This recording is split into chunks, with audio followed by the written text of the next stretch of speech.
Argentina കളിച്ച് ജയിക്കണം. Committee ടീമാണ്. മെസ്സിയുടെ സ്വന്തം ആളാണ് റഫറി. ഇങ്ങനെയുള്ള ഒക്കെ ആയിരുന്നല്ലോ ഈ മത്സരത്തിന് മുൻപ് വരെ അർജന്റീനയ്ക്ക് ഉണ്ടായിരുന്ന ചീത്തപ്പേരുകൾ അല്ലേ. അതെല്ലാം അർജന്റീന ഒരൊറ്റ കളി കൊണ്ട്, രോമാഞ്ചം തുളുമ്പുന്ന ഒരൊറ്റ കളി കൊണ്ട് അർജന്റീന മാറ്റി എഴുതുകയാണ്. ഇത് അർജന്റീനയാണ്, പിടിച്ചു കെട്ടാനാകില്ല എന്ന് ഉറപ്പിച്ച് പറയുകയാണ്. വാർ റൂമിലേക്ക് എല്ലാവർക്കും സ്വാഗതം.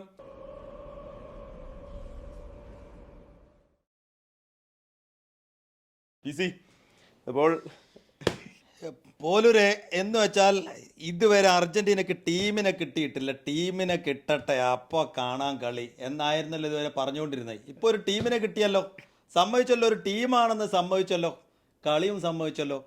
സെക്കൻഡ് ഹാഫിൽ 60 മിനിറ്റ് മുതൽ 97 മിനിറ്റ് വരെ കളിച്ച കളി, അതൊരു കളിയാണ്. അർജന്റീന ഈ ലോകകപ്പിൽ കളിച്ച ഏറ്റവും മനോഹരമായ അരമണിക്കൂർ, ഏറ്റവും മനോഹരമായ അരമണിക്കൂർ. കഴിഞ്ഞ വേൾഡ് കപ്പിൽ പോലും അങ്ങനെ ഇത്രയും മനോഹരമായൊരു കളി, ഇത്രയും ഗംഭീരമായ, ഇത്രയും ബിൽഡപ്പ്, അതൊരു അറ്റാക്ക്, അതൊരു റിസൾട്ട്, അങ്ങനെ ഒരു ഒരു ഒരു ഒരു കൂട്ടായ ഒരു ആക്രമണത്തിൻ്റെ റിസൾട്ട് ഓറിയൻറ്റഡ് ഒരു ആക്രമണ ശൈലിയിലൂടെ അർജന്റീന കളിച്ച ഒരു ഗംഭീര മാച്ച് കഴിഞ്ഞ വേൾഡ് കപ്പിൽ പോലും നമ്മുടെ ഓർമ്മകളില്ല. പക്ഷേ ഇതെല്ലാ കാലത്തും ഓർമ്മകളിൽ തങ്ങി നിൽക്കുന്ന മൊമെൻറ്റ്സാണ് ഈ ഒരു 60 to 97 മിനിറ്റ്. ഇതിലേ നമ്മൾ ഈ അർജന്റീനക്ക് സഹായം കിട്ടുന്നുണ്ടെന്ന് പറയുന്നുണ്ടല്ലോ, ശരിക്കും സഹായം കിട്ടുന്നുണ്ട്. ഞാൻ വിചാരിക്കുന്നത് ഏതോ ആകാശത്തു നിന്നാണ് കിട്ടുന്നതാണ്. എനിക്ക് ആ ഒരു മൊമെന്റ് കാണുമ്പോൾ അങ്ങനെ തോന്നുന്നു. പ്രത്യേകിച്ചും സ്കലോണിയുടെ ഒക്കെ ഒരു ഭാവം തന്നെ ഒരു ആകാശത്തേക്ക് നോക്കിയിട്ടാണ് അദ്ദേഹം റിയാക്ട് ചെയ്യുന്നത്. അവസാനത്തെ ഒരു 25 മിനിറ്റ് കളിച്ചൊരു ഊർജ്ജം ഉണ്ടല്ലോ. ഇംഗ്ലണ്ട് സത്യം പറഞ്ഞു കഴിഞ്ഞാൽ ഒരു വിന്റേജ് ഇംഗ്ലണ്ടായി മാറി, ഒരു സൈക്കോളജിക്കൽ ബ്ലോക്ക് എന്ന് പറയുന്നത്. അതെ, കാലിൽ ബോൾ നിൽക്കുന്നില്ല. അതിൽ തന്നെ പല ഷോട്ടുകൾ, അതായത് ആ സ്കലോണി ഒരു ഫസ്റ്റ് സബ്സ്റ്റിറ്റ്യൂഷൻ നടത്തുന്നുണ്ട്, അതായത് ആ നിക്കോ ഗോൺസാലസ് വരുന്നുണ്ടല്ലോ, ആ മൊമെന്റ് മുതലാണ് കളി മാറുന്നത്. കാരണം അവിടെ മുതൽ പ്ലാന് മാറുകയാണ്. മെസ്സി തൂക്കി കൊടുക്കാൻ തുടങ്ങി ബോൾ. പക്ഷെ അത് പലവട്ടം ജോർഡാൻ പിക്ഫോർഡ് തട്ടിയേറ്റി. അദ്ദേഹത്തിന്റെ 2-3 അതിഗംഭീരമായ സേവുകളുണ്ട്. പക്ഷേ അത് അവിടെ കൊണ്ടൊന്നും നിന്നില്ല എന്നുള്ളതാണ്. പിന്നെ അതിൽ തോമസ് ടുഹേൽ ചെയ്ത ഒരു ഭയങ്കരമായ മണ്ടത്തരമുണ്ട്. ഒരു ഗോൾ അടിച്ചിട്ട് അദ്ദേഹം വിചാരിച്ചത് 90 മിനിറ്റ് ആണ് സിറ്റ് ബാക്ക് ചെയ്തിട്ട് വിജയിക്കുക എന്നാണ് വിചാരിച്ചത്. അദ്ദേഹത്തിന് അവരുടെ കണ്ടില്ല. മാത്രമല്ല അത്രയും കോൺഫിഡൻസ് ഉണ്ടായിരുന്നു അവരുടെ ഡിഫൻസിൽ. പക്ഷേ അതങ്ങ് പാളിപ്പോയി എന്നുള്ളതാണ്. അവർക്ക് ഇംഗ്ലണ്ടിന് എനിക്ക് തോന്നുന്നത് ഒരു 70 മിനിറ്റ് വരെയൊക്കെ കട്ട മാച്ചായിരുന്നു. ഇംഗ്ലണ്ട് ആദ്യമേ ചെയ്ത പോലെ അവിടെ പോയി പ്രസ് ചെയ്തിരുന്നെങ്കിൽ ഒരു പക്ഷേ ബോൾ ഇങ്ങോട്ട് എത്തില്ലായിരുന്നു. ഇവരിങ്ങ് മൊത്തമായിട്ട് ഇങ്ങ് വലിഞ്ഞു. ഹാരി കെയ്നും ബെല്ലിംഗാമും അതും നല്ല അവസരങ്ങളായിരുന്നു. കാരണം അർജന്റീന 6 സ്ട്രൈക്കർമാരൊക്കെ ഒരു ടൈമിൽ ഉണ്ടായിരുന്നു. അങ്ങോട്ട് പോയാൽ ഗോൾ അടിക്കാനുള്ള നല്ല അവസരം ഉണ്ടായിരുന്നു. പക്ഷേ തോമസ് ടുഹേലിന്റെ ഒരു ഓവർ കോൺഫിഡൻസ് കൂടി വിനയായിട്ടുണ്ട്. അല്ലെങ്കിൽ അർജന്റീനയുടെ ഒരു കംബാക്ക് ശേഷി അവർ അണ്ടർ എസ്റ്റിമേറ്റ് ചെയ്തു എന്നുള്ളത്. ഫസി ഇന്നലെ സ്പെയിന് ജയിച്ച സമയത്ത് ഫസി ഫുൾ ത്രില്ലിൽ അടിച്ചു നിൽക്കുന്നത് ഞങ്ങൾക്ക് ഇംഗ്ലണ്ടിനെ കിട്ടണം, എന്നാലേ യൂറോ കപ്പിന്റെ ഒരു തനിയാവർത്തനം കിട്ടുള്ളൂ. അതില്ലട്ടാ, അർജന്റീനയാണ്. ഒരു ഇച്ചിരി പേടിയുണ്ടോ സ്പെയിനിന്? അതായത് ഈ ഒരു വേൾഡ് കപ്പ് ക്യാമ്പയിനിൽ സ്പെയിൻ കളിച്ചതിൽ 90% ടീമും യൂറോപ്യൻ ടീംസ് ആയിരുന്നു. ഒരു ലാറ്റിൻ അമേരിക്കൻ ടീം, ഒരു ആഫ്രിക്കൻ ടീമിനെ കളിച്ച്. ആഫ്രിക്കൻ ടീമായ കാപ് വെർഡയോട് സ്ട്രഗിൾ ചെയ്തു. ഉറുഗ്വേ ഏറ്റവും മോശം ഫോമിലുള്ള ഉറുഗ്വേനാണ് സ്പെയിനിന് നേരിടേണ്ടി വന്നത്. അപ്പം ഇത്രയും ഫോമിൽ വരുന്ന അർജന്റീന ഒരു സ്വാഭാവികമായിട്ടും ഭയക്കണം. നിലവിലെ ചാമ്പ്യന്മാരാണ്, ഇത്രയും മെന്റാലിറ്റിയിൽ കളിക്കുന്ന ടീമാണ്. അപ്പോൾ ആ ടീമിന് വരുമ്പോൾ എന്തായാലും ഭയക്കണം എന്നുള്ളതാണ്. പക്ഷേ നല്ലൊരു ഫൈനൽ നമ്മൾ പ്രതീക്ഷിക്കുന്ന, നന്നായി കളിച്ച 2 ടീമുകൾ ഫൈനലിൽ വരെ എത്തി എന്നുള്ളത് നല്ലൊരു ഫൈനൽ നമുക്ക് പ്രതീക്ഷിക്കാം. ഒരു ഫുട്ബോൾ ആരാധക നിലക്ക് ഒരു ത്രില്ലിംഗ് ഫൈനൽ നമുക്ക് പ്രതീക്ഷിക്കാം എന്നുള്ളതിന് തെളിവാണ് ഈ 2 സെമി ഫൈനലുകളും അതിലുള്ള വിജയങ്ങളും. ഇതിലിപ്പം ഈ കളിയുടെ 78 മിനിറ്റ് കഴിഞ്ഞാൽ ഞങ്ങൾ ഇറങ്ങും. 78 മിനിറ്റ് കഴിഞ്ഞാൽ ഞങ്ങൾ കളിക്കൂ എന്നുള്ളത് ഒരു ശീലമായി പോയി. എന്ന് വെച്ചാൽ ഇന്ന് ഈ സബ്സ്റ്റിറ്റ്യൂഷൻ ബോംബുകളൊക്കെ അതിമാരകമായ പ്രഹരമാണ് ഏൽപ്പിച്ചത് ഇംഗ്ലീഷ് സൈഡിൽ. എന്ന് വെച്ചാൽ നമ്മൾ ഡിപ്പോളിനെ ഫസ്റ്റ് 11 ഇറക്കാതെ വന്നപ്പോൾ ഒരു പക്ഷേ ഇപ്പോൾ ഒരു ക്രൂഷ്യൽ മാച്ചിൽ ഡിപ്പോൾ വേണ്ടിയിരുന്നില്ല. ഇപ്പോൾ ഡിപ്പോൾ കഴിഞ്ഞ 3 മാച്ചുകളിലും ഫെയ്ഡായി, മങ്ങിപ്പോയി. പക്ഷെ എങ്കിൽ കൂടിയും ഒരു ക്രൂഷ്യൽ മാച്ച് വരുമ്പോൾ അയാൾക്ക് കുറെ കൂടി കോൺട്രിബ്യൂട്ട് ചെയ്യാൻ കഴിയില്ല എന്ന് നമ്മൾ വിചാരിച്ചതാണ്. പക്ഷേ ഈ ഗുലിയാനോ സിമിയോണി ഓടിക്കളിച്ചു, പക്ഷെ റിസൾട്ട് ഉണ്ടായിരുന്നില്ല. എന്നിട്ടും ഗുലിയാനോ സിമിയോണിയെ സബ് ചെയ്തില്ല സ്കലോണി. പക്ഷേ പിന്നെ ഇയാളെ ഡിപ്പോളിനെ സബ് ചെയ്ത് കൊണ്ടുവരാനുള്ള നീക്കം, ആദ്യം വന്നതിന് ശേഷം പിന്നെ മിഡിൽ ഈസ്റ്റ് എന്താ പറയുക, മിഡിൻ്റെ ഭരണം അത് ഏറ്റെടുത്തു. പിന്നെ ഒരു ലീഡിങ് ആയിരുന്നു. മെസ്സി ഇങ്ങോട്ട് റൈറ്റിലോട്ട് ഇറങ്ങുന്നു, നിരന്തരം തൊടുത്തു വിടുന്നു. പിന്നെ ഒരു ഇരമ്പി ആർക്കൽ എന്നൊക്കെ നമ്മൾ പറഞ്ഞു, അങ്ങനെ ഇരമ്പി ആർക്കുന്നു. അതിന് മുന്നിൽ എങ്ങനെ പിടിച്ചു നിൽക്കാൻ കഴിയുക എന്നുള്ളത് അറിയാതെ ചെതറിപ്പോയി ഇംഗ്ലീഷ് പ്രതിരോധ നിര മൊത്തത്തിൽ ചിതറിപ്പോവുക, അക്ഷരാർത്ഥത്തിൽ ലിറ്ററലി ചിതറിപ്പോവുക നമ്മൾ പറയില്ല, അങ്ങനെ ചിതറിപ്പോയി. ഇത് എങ്ങനെ ഏത് വഴിയിലൂടെ ഒക്കെ വരും. അപ്പുറത്തൂടെ നിക്കോ വരുന്നു, അതിനിടയിൽ പിന്നെ അതിന് എൻസോ ഫെർണാണ്ടസ് സെമിക്ക് വേണ്ടി ജീവിച്ചതായിരുന്നു എന്ന് പോലും തോന്നും. എൻസോ ഫെർണാണ്ടസിന്റെ ബുള്ളറ്റ് ഷോട്ട് 2 or 3 പലപ്പോഴും പിന്നെ ചെറിയ വ്യത്യാസത്തിൽ പുറത്തേക്ക് പോയി, പക്ഷെ ഒരു തവണ അത് വലയിൽ ആദ്യ പകുതിയിൽ എൻസോയുടെ ഷോട്ട് നേരിയ വ്യത്യാസം, സാധ്യമായ ഒരു ഷോട്ടായിരുന്നു അത്. എനിക്ക് തോന്നുന്നതേ അതൊരു കൃത്യമായി പ്ലാൻ ചെയ്താണ്. കാരണം എൻസോ ആദ്യ പകുതിയിൽ തന്നെ ഒരു ഷോട്ട് അടിക്കുന്നുണ്ട്. അപ്പം ഞാൻ വിചാരിച്ചു ഇയാൾ എന്തിനാണ് അത് അടിക്കുന്നതെന്ന്. പിന്നീടും അദ്ദേഹം അടിച്ചു, അതും കയറിയില്ല. പക്ഷേ മൂന്നാമത്തേത് കൃത്യമായി കുടുങ്ങി. അതുവരെയും വലകാത്ത ജോർഡൻ ബിഗ്ഫോർഡ് പോലും സത്യത്തിൽ ഞെട്ടിപ്പോയി. അങ്ങനെ ഒരു ഷോട്ട് വരുമെന്ന് വിചാരിച്ചില്ല. ഇംഗ്ലണ്ട് എല്ലാവരും അവിടെ ലൈന് ചെയ്ത് നിൽക്കുന്നുണ്ട്, കാരണം ബോക്സിലേക്ക് ഒരു കാരണവശാലും കടത്തൂല എന്നാണ് വിചാരിച്ചത്. പക്ഷേ ഇന്ന് കടന്നു. പിന്നെ ഈ മെന്റാലിറ്റി സത്യത്തിൽ ഇത് മെന്റാലിറ്റിയാണ്. അതാ ഫസ്റ്റ് ഇറങ്ങുന്നത് മുതലൊരു മെന്റാലിറ്റി ഉണ്ടായിരുന്നു. ദേശീയഗാനം പാടുന്ന സമയത്ത് സഫാൻ ശ്രദ്ധിച്ചിട്ടുണ്ടാവും. കാരണം ഇംഗ്ലണ്ട് ടീം ദേശീയഗാനം പാടുന്ന സമയത്ത് വളരെ എന്താ പറയാ, സാധാരണ രീതിയിൽ ഇത് കേട്ട് നിൽക്കുന്നത് പോലെയാണ്. പക്ഷെ അർജന്റീനക്കാർ അങ്ങനെയായിരുന്നില്ല, ഉള്ളിലേക്ക് എടുത്തായിരുന്നു അത് തൊട്ട് ഇങ്ങോട്ട്. പക്ഷേ സത്യത്തിൽ ആദ്യ ഒരു 60 മിനിറ്റ് വരെ ഞാൻ ഇംഗ്ലണ്ട് പ്രതീക്ഷിച്ചതിനേക്കാൾ മെന്റാലിറ്റിയിലാണ് കളിച്ചത്. ഒരു വൻ വർക്ക് റേറ്റ് ആയിരുന്നു. ഹാരി കെയ്നെ ബോക്സിൽ കാണാം, അവിടെ കാണാം, ബെല്ലിംഗാം ഒക്കെ അതുപോലെ തന്നെയാണ്. ഫസ്റ്റ് 60 മിനിറ്റ് കട്ടക്ക് നമ്മൾ വിചാരിച്ച രീതിയിലുള്ള ഒരു മത്സരമായിരുന്നു. പക്ഷെ ഞാൻ പറഞ്ഞത് ഇംഗ്ലണ്ടിൻ്റെ ഓവർ കോൺഫിഡൻസിന് നല്ലൊരു പണി കിട്ടിയിട്ടുണ്ട് എന്നുള്ളതാണ് എൻ്റെ കുറച്ച് വിശ്വാസം.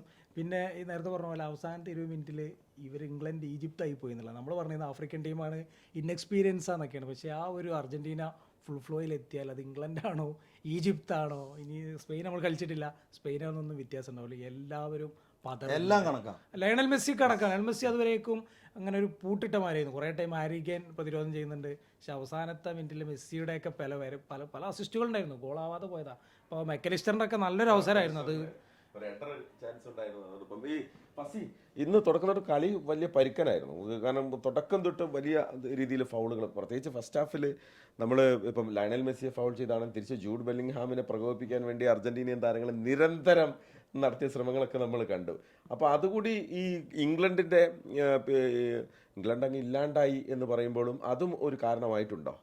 അതായത് ഇംഗ്ലണ്ട് പ്ലേയേഴ്സിന്റെ തുടക്കം മുതലേ ചൊടിപ്പിക്കുക, അവരെ കൊണ്ട് കാർഡ് വാങ്ങിപ്പിക്കുക, ഇങ്ങോട്ടേക്ക് വാ എന്നുള്ള അതായത് ഫൗൾ ഉണ്ടാക്കിയെടുക്കാനുള്ള ഒരു കാർഡ് ഉണ്ടാക്കിയെടുക്കാനുള്ള ഒരു പരിപാടി അർജന്റീന ചെയ്തിരുന്നു. പക്ഷേ കുറെ കഴിഞ്ഞപ്പോൾ അത് ഇംഗ്ലണ്ടിന്റെ ഭാഗത്തുനിന്നായി. അങ്ങനെ അർജന്റീന 2 സെന്റർ ബാക്കിനും അവിടെ യെല്ലോ കാർഡ് വന്നു. അവരൊരു റിസസീവിലായി, ഒന്ന് പരിങ്ങേണ്ടി വരുന്ന സാഹചര്യം വന്നപ്പോഴാണ് സ്കലോണി സബ്സ്റ്റിറ്റ്യൂഷൻസ് ഇറക്കുന്നത്. അവിടെ ചേഞ്ച് ചെയ്തു. ആ ടീമിന് അതുവരെ ഉണ്ടായിരുന്നു നമ്മൾ പറഞ്ഞൊരു പ്രഷർ ഉണ്ടായിരുന്നു, പ്ലേയേഴ്സ് സബ് ഈ കാർഡിലാണ്, എന്ത് ചെയ്യാൻ പറ്റും എന്നുള്ള. അപ്പോൾ അവിടെ ഒരു ചേഞ്ച് വരുത്താം. ഈ ലോകേഷ് കനകരാജൊക്കെ സിനിമ ഇറക്കുമ്പോൾ പറയും ഫസ്റ്റ് ഹാഫ് ഓഡിയൻസിന് ഓക്കെ ആയാൽ മതി, സെക്കൻഡ് ഹാഫ് അതിന്റെ ടെറിട്ടറി ആണെന്നുള്ളത്. ഇതാണ് സ്കലോണിന്റെ രീതി. അത് ഫസ്റ്റ് ഹാഫ് ഓഡിയൻസ് അല്ലെങ്കിൽ ആരാധകരൊന്ന് പ്രതീക്ഷ വെക്കും, ഈ ടീം എന്തെങ്കിലുമൊക്കെ ചെയ്യുന്ന ഒരു ഓക്കെ കിട്ടി കഴിഞ്ഞാൽ സെക്കൻഡ് ഹാഫ് മൂപ്പര് ഇറക്കി വിടും. അത് മൂപ്പർക്ക് അറിയാം എവിടെ സബ് ഇറക്കണം എന്നുള്ളത്. ഇപ്പോൾ ഈ മത്സരത്തിൽ എന്തുകൊണ്ട് തോമസ് ടൂവലിന്റെ ടീം തോറ്റു എന്ന് വെച്ച് കഴിഞ്ഞാൽ അങ്ങനെ സബ്സ്റ്റിറ്റ്യൂഷൻസിന്റെ പ്രശ്നം കൂടി പറയണം. കാരണം കൃത്യമായൊരു സമയമില്ലേനും എങ്ങനെ സബ് ചെയ്യണം, എവിടെ സബ് ചെയ്യണം, ആരിറക്കണം എന്നുള്ളതിൽ ഭയങ്കര കൺഫ്യൂസിങ് ആയിട്ട് ഇരിക്കുക. പക്ഷെ ആ പ്രശ്നം അതായത് സ്കലോണി ഇറക്കുന്നത് നോക്കണം. സ്കലോണി ഇറക്കുന്നത് നമുക്കറിയാം ഡിഫൻഡേഴ്സിനെ വലിച്ചിട്ട് അറ്റാക്കേഴ്സിനെ ഇറക്കി വിടുക. കാരണം അവിടെ അറ്റാക്ക് ഓവർലോഡ് ചെയ്യുക എന്നുള്ള കൃത്യമായൊരു പ്ലാൻ ഉണ്ടായിരുന്നു. അപ്പോൾ ഈ കോച്ച് ഈ ഒരു ടീമും ഈ ഒരു മെന്റാലിറ്റി ഉള്ളിടത്തോളം എതിരാളികൾ ആര് തന്നെ ആയിരുന്നാലും ഭയക്കണം, ഒരുങ്ങിയിരിക്കണം, കരുതിയിരിക്കണം, അത്രേ ഉള്ളൂ. ഞാനിത് ഇന്നത്തെ മത്സരത്തിൽ മറ്റൊരു കാര്യം ശ്രദ്ധിച്ചു. സാധാരണ രീതിയിൽ സ്കലോണി അദ്ദേഹത്തിന് വലിയ സങ്കടം വരും. ഈ കളി വളരെ ക്രൂഷ്യൽ പോയിന്റിൽ എത്തി നിൽക്കുമ്പോൾ അദ്ദേഹത്തിന്റെ ടെൻഷനും കാര്യങ്ങളും. ഇന്ന് പക്ഷെ അങ്ങനെ കണ്ടതായിട്ട് തോന്നുന്നില്ല. അവന് അല്ലേ, വളരെ കൂളായിരുന്നു അദ്ദേഹം. എനിക്കൊന്നത് ഈ ഫാൻസിനിടയിൽ പോലും ഭയങ്കര വിശ്വാസമുണ്ട്. ഇപ്പോൾ സാധാരണ ഒരു ഗോളിന് പിന്നിൽ നിൽക്കുന്ന ടീമിൻ്റെ ഗാലറിയിലെ ഇമോഷൻസ് എന്തായിരിക്കും, ഭയങ്കര സാഡായിരിക്കും. നിങ്ങൾ ഒരു ഗോൾ അടിച്ചിട്ടും അർജന്റീനയുടെ ഫാൻസിനെ കാണുമ്പോൾ എല്ലാവരും മൈൻഡിലുണ്ടായിരുന്നു ഒന്ന് തിരിച്ചടിക്കും എന്നുള്ള ഒരു വിശ്വാസം ഉണ്ടായിരുന്നു. നമ്മൾ ഫൈനലിനെ കുറിച്ച് പറയുകയാണെങ്കിലും അർജന്റീനയുടെ ഈ ഒരു മെൻറ്റാലിറ്റിയും, സ്പെയിന് വളരെ ബുദ്ധിപരമായിട്ട് കളിക്കുന്ന ടീമാണ്.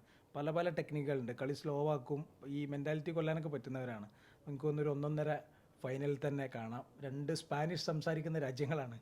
പണ്ടത്തെ സ്പെയിനിൻ്റെ കോളനിയാണ് അർജന്റീന, അങ്ങനെ ഒരു ചരിത്രം കൂടിയുണ്ട്. പക്ഷേ അവർ തമ്മിൽ ഇപ്പോൾ അങ്ങനെ ഒരു പ്രശ്നങ്ങളൊന്നുമില്ല. അപ്പോൾ അർജന്റീനക്കാർക്ക് സ്പെയിനിൽ പോയാൽ ഒരുപാട് സൗകര്യങ്ങളൊക്കെ കിട്ടുമെന്നാണ് പറയുന്നത്. അവർക്ക് കുടിയേറാനൊക്കെ സൗകര്യമുള്ള സ്ഥലമാണ്. ഇപ്പോൾ മെസ്സി പോലും സ്വന്തം നാട്ടിൽ സൗകര്യമില്ലാന്ന് കണ്ടപ്പോൾ സ്പെയിനിൽ കളിക്കാമായിരുന്നു മെസ്സിക്ക്. അപ്പോൾ അതുകൊണ്ട് തന്നെ ഒരു ക്ലാസിക് ഫൈനൽ തന്നെ കാണാമെന്നാണ് ഞാൻ വിചാരിക്കുന്നത്.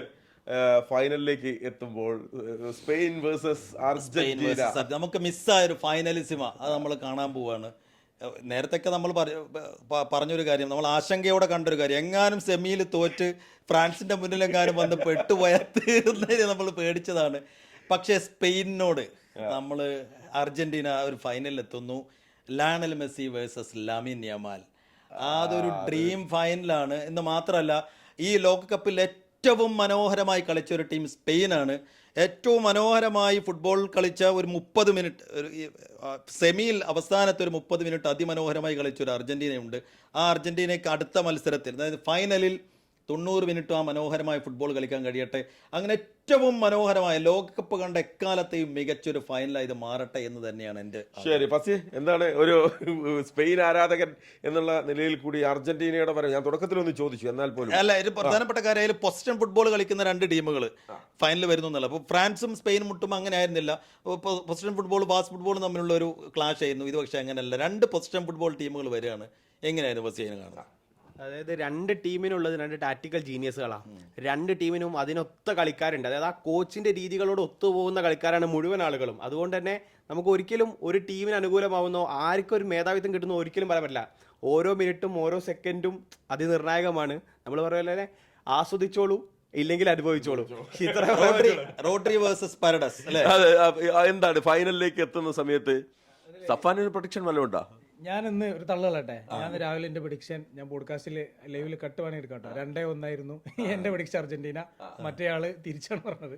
അതെ, നമ്മളെ എഡിറ്റർ ഇർഫാൻ കാത്തിക്കുന്നുണ്ട്. ആ പോഡ്കാസ്റ്റിന്റെയും ഈ പറയുന്ന കാര്യം കൂടെ ഒരുമിച്ച് ഒരു റീൽ അങ്ങ് ഇടും. അതിലേ ഈ ഞാൻ പറയുന്നത് സ്പെയിന്റെ കളി ഒരു ഫീൽ ഗുഡ് സിനിമയാണ്, അർജന്റീനയുടെ ത്രില്ലർ സിനിമയാണ്. അപ്പൊ ഇത് രണ്ടും കൂടി ഏറ്റുമുട്ടുമ്പോ നമ്മൾ എന്താ ഒന്ന് കണ്ടറിയണം, കോശിന്നറിയില്ല, അതാണ് സംഭവിക്കുന്നത്. സ്റ്റോറി റെഡിയാണോ? ഞങ്ങൾ കാത്തിരിക്കുന്നത് പി സി സൈഫുദ്ദീന്റെ തീർച്ചയായും ഒരു ഗംഭീര കംബാക്ക് കണ്ട് നമുക്ക് ഇങ്ങോട്ട് മടുത്തു. ഈ ത്രില്ലിംഗ് മൊമെന്റ്സ് ത്രില്ലടിച്ച് മടുത്തു എന്ന് പറഞ്ഞില്ല. പക്ഷെ ഇപ്പോ സംഭവിക്കുന്നത് എന്താണെന്ന് വെച്ച് കഴിഞ്ഞാൽ 2 ഗോള് ഒരു 80 മിനിറ്റിന് മുമ്പ് 2 ഗോള് അർജന്റീന സൈഡിൽ വീണാലും ഇല്ല, തിരിച്ചു വരും എന്ന് നമുക്ക് കാത്തു നിൽക്കാൻ പ്രേരണയാകുന്ന തരത്തിലേക്ക് കുറെ മാച്ചുകൾ തന്നു.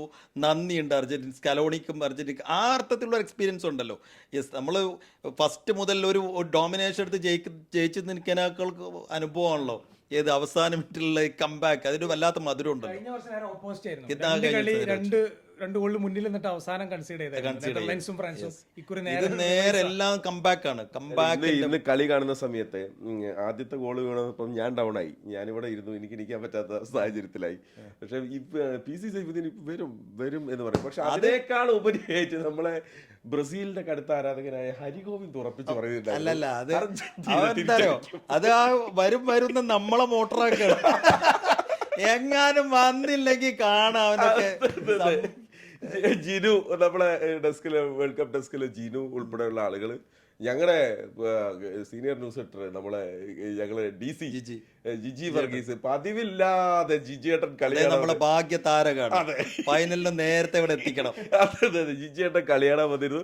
ഞങ്ങൾ പക്ഷെ എൻജോയ് ചെയ്തു. നമ്മൾ അവസാനിപ്പിക്കാൻ പോവാണ്. പക്ഷേ ഒരൊറ്റ കാര്യം, ഇത് അർജന്റീനയാണ്. അപ്പൊ അതുകൊണ്ട് തന്നെ ആരൊക്കെ ഇത്രയും കാലം അർജന്റീനയെ മഴയത്ത് നിർത്തിയോ നിങ്ങൾക്കെല്ലാം തെറ്റി എന്നുള്ളതാണ്. അങ്ങനെ മഴയത്ത് നിന്ന് അതിൽ വിറങ്ങലിച്ച് പോകുന്നവരെല്ലാം സ്കലോണിയുടെ കുട്ടികൾ. ഒരു വരവ് കൂടിയുണ്ട്, സ്പെയിനാണ് എതിരാളികൾ. കലാശപ്പോരിൽ കാണാം. വാർ ഇവിടെ അവസാനിക്കുന്നു. Thank you.